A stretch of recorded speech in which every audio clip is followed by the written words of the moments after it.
जय श्री कृष्णा। आइए सुनते हैं आज मंगलवार के दिन भगवान शिव और हनुमान की यह कहानी। भगवान शिव ने हनुमान जी के रूप में अवतार लिया था। इस बात का कोई जगह पढ़ा और सुना जाता है, लेकिन उन्होंने ऐसा क्यों किया था, इस बात को जानने के लिए हमें इससे जुड़ी कथा के बारे में जानना होगा। यह कहानी रामायण के प्रारंभ की है, जब पृथ्वी पर श्री राम जी का अवतार हुआ था। वास्तव में शिव का अवतार हनुमान ही थे, और यह भी सत्य है कि भगवान राम ही शिव के हनुमान अवतार का कारण बने थे। रामायण में बताया गया है कि एक बार भगवान शिव की भी इच्छा हुई कि पृथ्वी लोक चलकर भगवान राम के दर्शन किए जाएं। उस समय भगवान राम जी की आयु लगभग 5 वर्ष के आसपास थी।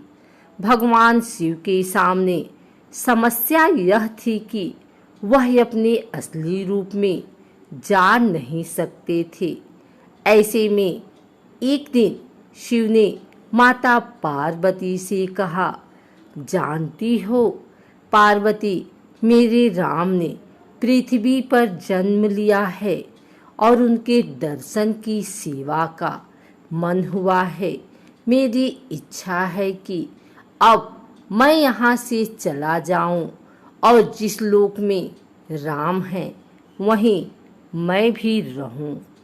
यह सुनकर पार्वती विचलित हो गई और दुखी होकर बोली कि हे स्वामी, मुझसे ऐसी कौन सी गलती हो गई है कि आप मुझे यहाँ छोड़कर पृथ्वी लोक पर रहने जा रहे हैं।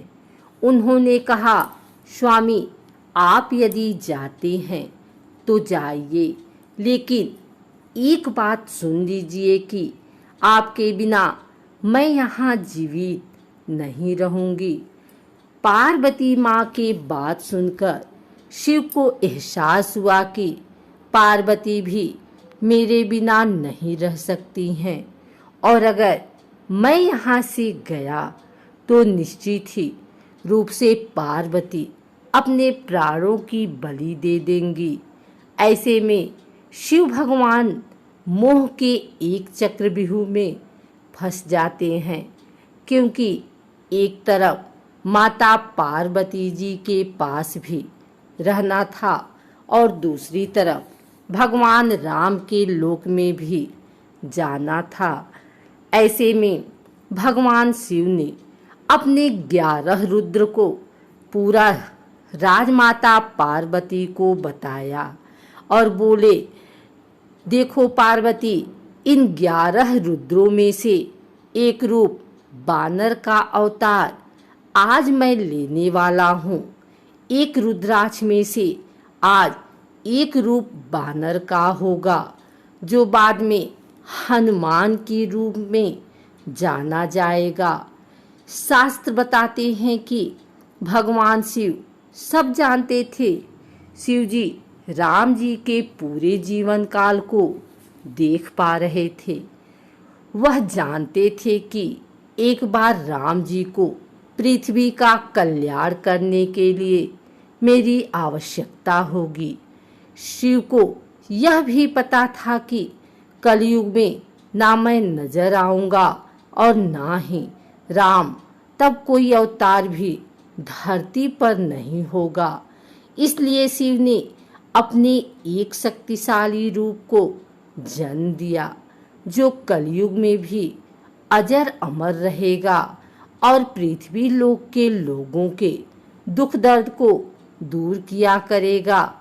इसलिए आज भी भक्त लोग हनुमान जी के दर्शन साक्षात कर लेते हैं। इस बात के कई सबूत मिल चुके हैं कि हनुमान जी आज भी धरती पर मौजूद हैं। श्री राम भक्त हनुमान जी की पूजा करते हैं लोग। उन्हें प्रसन्न करने के लिए कोई हनुमान चालीसा का पाठ करता है तो कोई सुंदरकांड का पाठ करता है।